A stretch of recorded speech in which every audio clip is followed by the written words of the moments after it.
3. A terceira santa consequência em ter essa experiência com a graça de Deus é que esse amor paternal lança fora todo medo.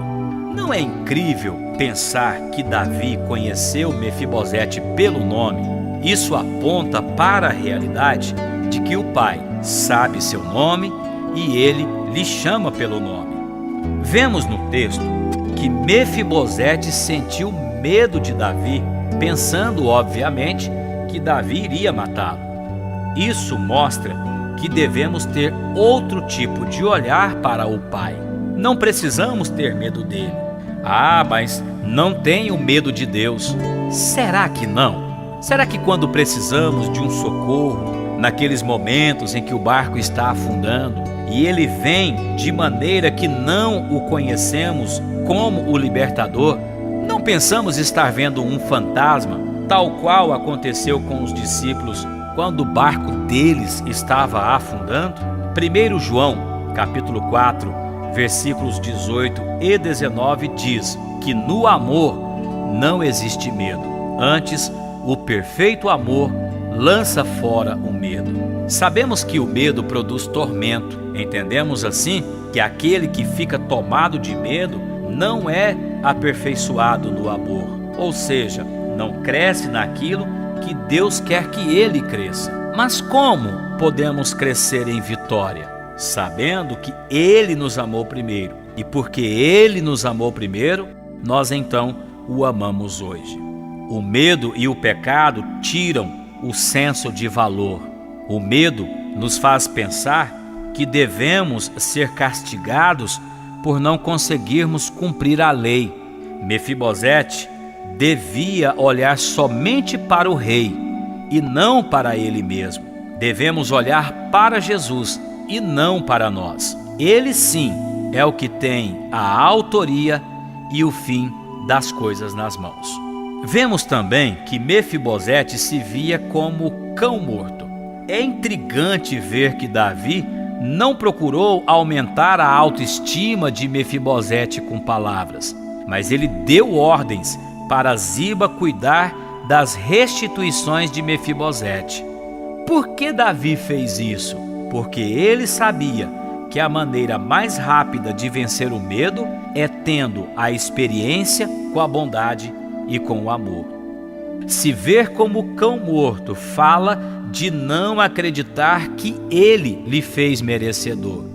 Deus sempre usa de bondade para com você. Apenas receba a bênção. Se alegre por isso. Você é filho amado do Pai. Você não é um cão morto. Você é uma das ovelhas do seu pastoreio. Ele conhece todas as suas ovelhas. O medo lhe faz pensar o tempo todo que merece ser castigado. O amor lhe faz sentir o tempo todo que você é abençoado. Não seja escravo do medo, mas veja Deus como um pai que lhe ama. Por que Mefibosete teve medo? Por causa da acusação.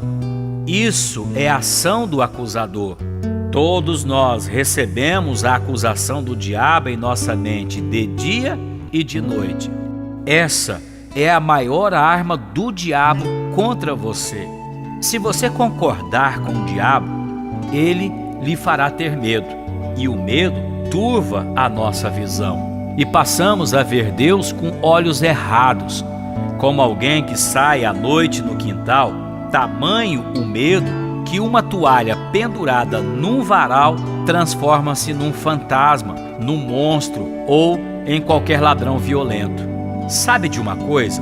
Os piores dias de nossas vidas são aqueles dias em que concordamos com as acusações do diabo.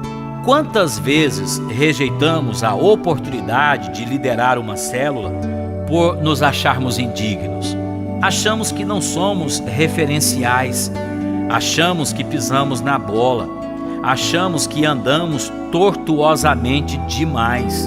Isso acontece porque o diabo diz e acreditamos nele. Ele diz: olha, você não pode ser hipócrita, você não ora, você não é constante, você vai desistir mesmo. Por que começar a liderar uma célula?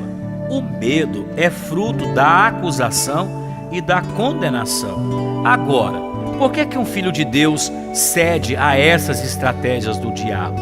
Há 4 possíveis motivos pelos quais o crente pode ceder às acusações do diabo. Primeiro, ele cede porque acredita que deve conquistar o merecimento das bênçãos de Deus. Então, pune-se aceitando a acusação, acreditando que assim pode-se merecer as bênçãos. Todavia, não somos nós quem devemos fazer nossa redenção, pois nossa redenção já foi paga, já aconteceu. Enquanto a lei diz, faça, a graça diz, já foi feito. Seu nome não está no SPC ou Serasa Celestial. Sua dívida já foi paga. Quem fica debaixo de acusação o tempo todo, fica pensando o tempo todo que tem algo errado consigo. Pensa que está desqualificado, que não orou, e se orou, não o fez de forma suficiente. Agora, que quantidade é suficiente? Alguém sabe me informar? Não é o tanto que você ora, dá de oferta, o quanto tempo jejua, nem quantos capítulos lê da Bíblia, que vai fazer com que Deus tenha bondade para com você. Tudo que você tentar fazer para agradar a Deus seria insuficiente. Por isso Jesus veio, para agradar a Deus em seu lugar. O segundo motivo pelo qual o crente cede às acusações do diabo é porque carregam um falso conceito de humildade. Ele pensa erroneamente que quanto mais se sente acusado, mais humilde será. Humildade não é olhar para si mesmo, mas olhar para Cristo. O diabo diz, olhe para você e veja o que você pode fazer para Cristo. Deus diz, olha para Cristo e veja o que Ele fez para você. Quem olha para si é arrogante, prepotente e orgulhoso. Esse é o impulso do diabo para com você. Olhe para você e veja o que você fez para Cristo. Mas o impulso do Espírito Santo é: olhe para Cristo e veja o que Ele fez por você. Afinal, se é pela graça, já não é pelas obras. Do contrário, a graça já não é graça. Em Romanos capítulo 11, versículo 6, está escrito: e se é pela graça, já não é pelas obras. Do contrário, a graça já não é graça. A terceira possibilidade de um filho de Deus ceder às acusações do diabo é porque não crê na graça de Deus para receber o perdão imerecido mais de uma vez. São dotados da errônea crença de que pecar uma vez não lhes trará problemas. Pecar 2 vezes o mesmo pecado ainda vai, mas já deve acender um sinal vermelho no céu. Agora, pecar 70 vezes 7 o mesmo pecado, aí não. Aí já é abusar da graça de Deus. Talvez até pensam, eu acho que se eu pecar mais um pecado, vou para o inferno. Sabemos que há pessoas que se afastam da comunhão e da vida da igreja ou deixam a liderança de uma célula porque acreditam que esgotaram a cota de graça de Deus para a sua vida. Pensam que se pecassem um pecado diferente a cada dia, tudo bem, mas pecar o mesmo pecado todo dia, aí não. Fica imaginando Jesus falando: meu filho, muda o pecado, porque esse pecado de sensualidade todo dia não dá mais para eu perdoar. Antes de você cometer o pecado, Jesus já lhe perdoou. Jesus não perdoou só os pecados que você cometeu antes de se converter. Jesus já perdoou todos os seus pecados até os de amanhã, os de depois de amanhã, e os depois de depois de amanhã, e os depois de depois de depois. A graça de Deus não é licença para pecar, mas provisão para uma vida de santidade. Alguém pode dizer: se o crente souber disso, isso vai fazer corrê-lo para o pecado. Mas não vai mesmo. Não consigo imaginar os filhos descobrindo que são também donos do carro, da casa e dos móveis da casa, e por causa disso eles vão arranhar o carro, tocar fogo na casa e quebrar os móveis da casa. Sabe por que os crentes não vão querer pecar? Porque não é bom viver em Lodebar com os pés tortos e se sentindo como um cão morto.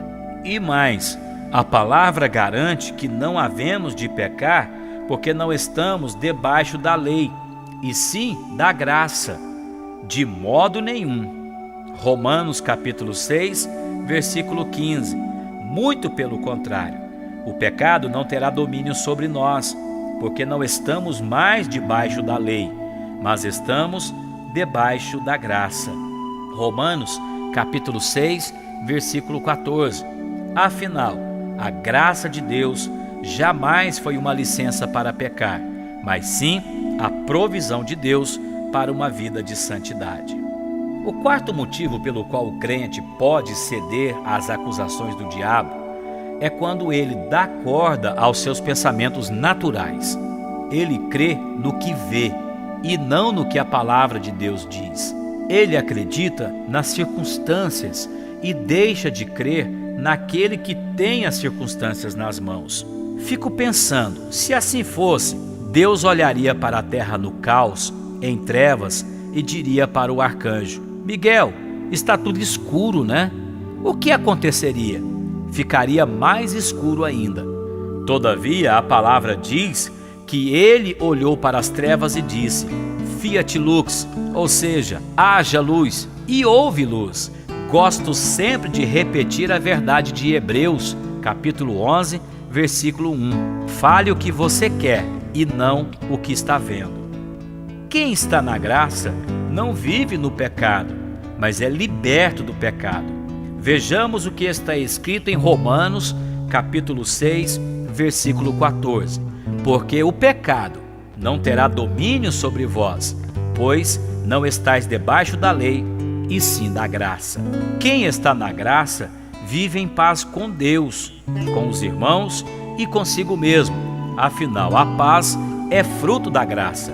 Romanos capítulo 5, versículo 1 está escrito: Justificado, pois, mediante a fé, temos paz com Deus por meio de nosso Senhor Jesus Cristo.